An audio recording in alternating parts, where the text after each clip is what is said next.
There is a very specific type of fear that comes from staring down into an endless dark blue abyss, knowing something massive is looking right back up at you. Most games try to scare you with cheap jump scares or dark corridors, but years ago, a little survival game did it by simply dropping you in the middle of a beautiful ocean.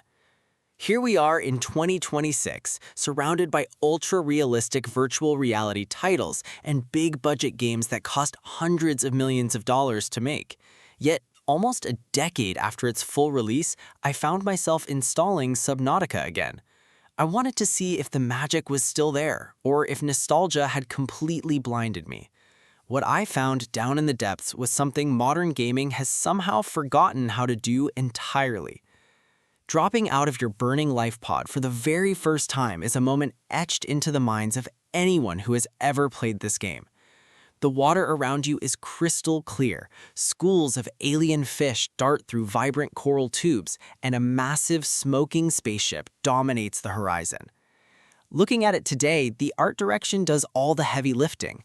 We are absolutely spoiled by insane lighting engines and hyper-realistic textures right now, but Subnautica still looks incredibly gorgeous because it relies on strong, contrasting colors and highly stylized environments. The safe shallows feel warm and inviting, tricking your brain into a false sense of security. It makes you feel like you are on a tropical vacation, peacefully gathering scrap metal and catching little bladderfish to filter into drinking water. But this game is an absolute masterclass in deception. You eventually run out of resources in the starting zone, and the game silently forces you to look toward the edge of the reef, where the seafloor drops off into absolute terrifying darkness. That is exactly where the genius of the progression system kicks in. You start with absolutely nothing but your bare hands and a desperate, constant need for oxygen. Every single time you dive beneath the waves, you are on a strict timer. The controls reflect this struggle perfectly. Swimming feels incredibly fluid, but carries a realistic sense of weight and water resistance. You are not a space marine or a genetically modified superhero. You're just a regular person in a wetsuit trying not to drown. To survive, you need much better gear. To get better gear, you need rare materials. And to get those materials, you have to go exactly where your primal instincts are screaming at you not to go. Finding blueprint fragments scattered across the ocean floor is your only real way forward. Upgrading your oxygen tank, crafting high-speed fins, and finally building your very first underwater vehicle feels like a massive, hard-earned victory. Getting your hands on the Seamoth, a tiny personal submarine, completely changes how you explore the world. Suddenly, you have a mobile oxygen source and a tiny bubble of safety.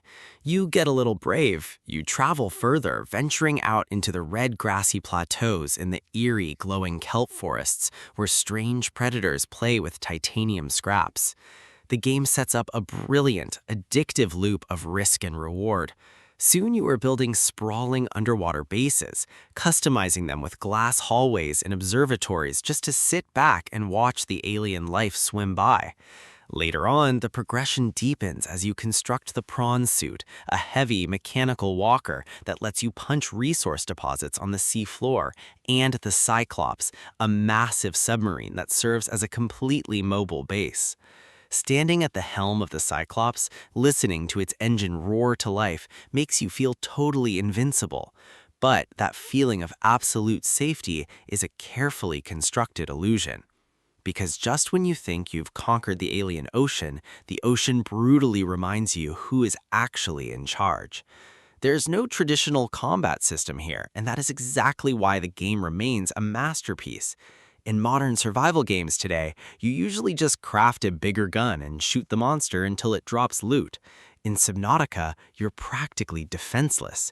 You have a small survival knife and a stasis rifle that temporarily freezes targets in a bubble of energy, but that is the extent of your arsenal. When a Reaper Leviathan the size of a skyscraper decides it wants to chew on your submarine, you cannot fight back in any meaningful way. You can only run, hide, cut the engine power, and pray to whatever gods are listening that the monster loses interest. This transforms every single deep-sea expedition into a tense, nerve-wracking experience. Hearing a distant echoing roar vibrate through the water while you're in the pitch-black ocean is enough to make your hands sweat uncontrollably on the controller. That naturally brings us to the sound design, which remains completely unmatched even by today's ridiculous industry standards. The audio team deserves every single award they ever received. The muffled sound of your own heavy breathing, the comforting hum of your bass generating solar power, and the terrifying cracks and groans of the metal hull when your submarine goes a little too deep all work together to build incredible immersion. And then there's the music. The electronic, synth-heavy soundtrack knows exactly when to pump you up with energetic beats while you're safely crafting and when to drop away completely.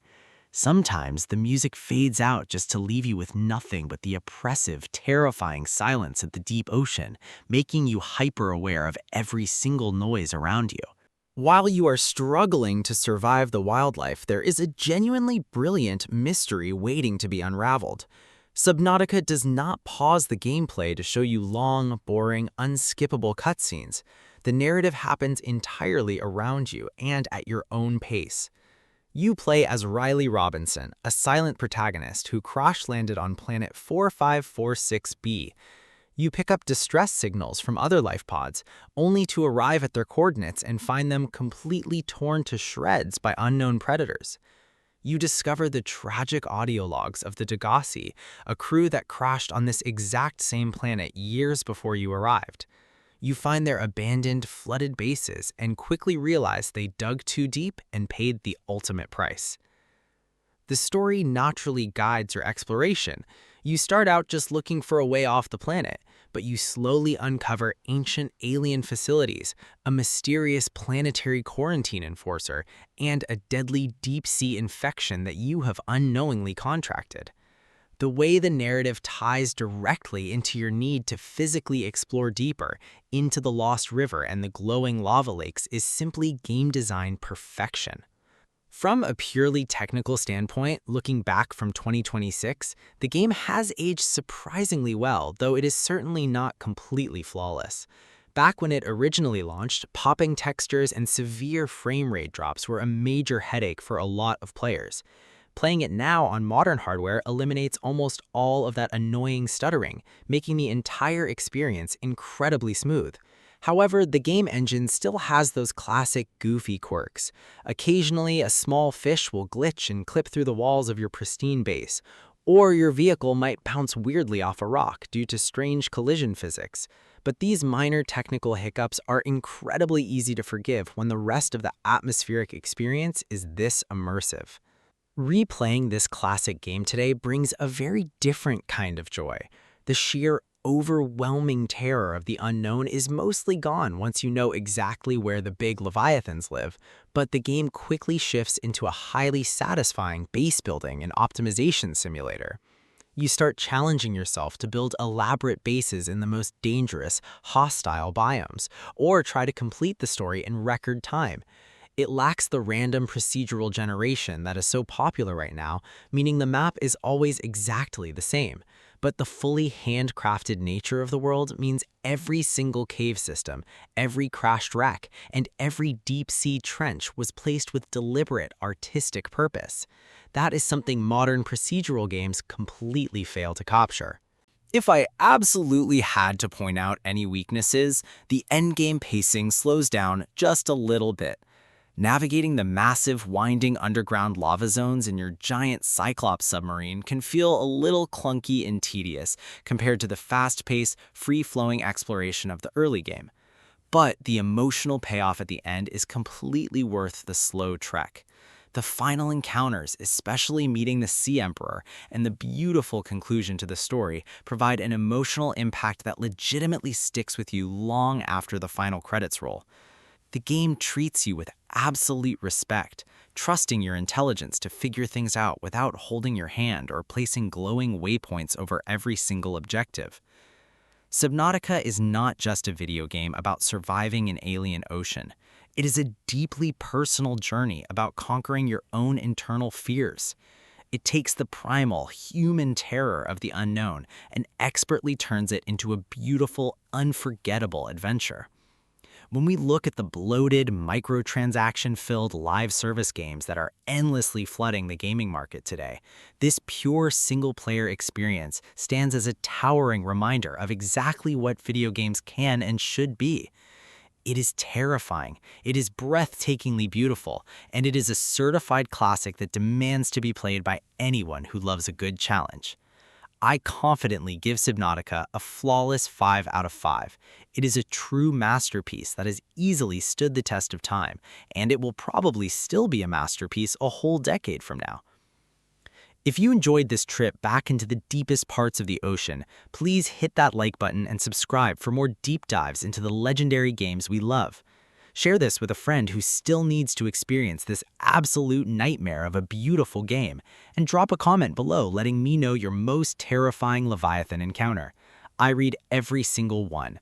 Until next time, keep gaming.